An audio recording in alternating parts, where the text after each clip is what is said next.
तुमचं गाव कुठलं? इंदापूर. इंदापूर. बर, काय काय माल आहे आपल्याकडे? केळी आहे, तरकारी, भाजीपाला आणि फळभाज्या, काकडी, दोडका, सगळं घरी हा, पिकवतो? सगळे घरी पिकवतो. साधारणतः रेट काय काय या भाजीपाल्याचे आणि फळांचे सांगा. एक फळांचे रेट टोमॅटो कसं आहे? टोमॅटो 100 रुपये 100 रुपये किलो. किलो. हा, नंतर वेलवर्गीय फळभाज्या 120 रुपये किलो. कुठले घे? कुठल्याही घ्यावी 120 काकडी रुपये. पण, काकडे 120 रुपये किलो. वेलची केळी वेलची केळी 100 रुपये किलो आणि गावरान राजापुरी केळी जवार 80 रुपये किलो.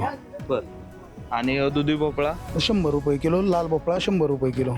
दोडका वगैरे? दोडका 120 रुपये किलो. बर, सगळं. आणि हे सगळं विषमुक्त पद्धतीने तुम्ही स्वतःच्या शेतात पिकवता? हा, हे सगळं विषमुक्त पद्धतीने स्वतःच शेतात पिकवतो.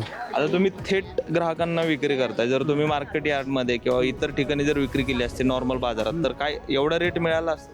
रेट मिळाला नसता आणि ज्यांना विषमुक्त खायचंय त्याच्यापर्यंत पोचलं नसतं दलालांमार्फत. डायरेक्ट